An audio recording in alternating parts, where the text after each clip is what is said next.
Aquest mural ens descriu un dels moments més delicats del procés d'elaboració d'una peça de ceràmica, el cantirer en plena cuita.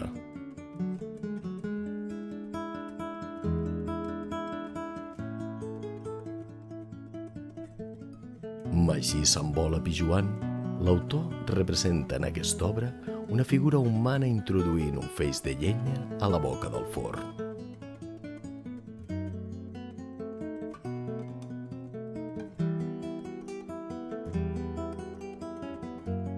Entre figuratiu i realista, trobem una representació d'una activitat pròpia dels cantirers.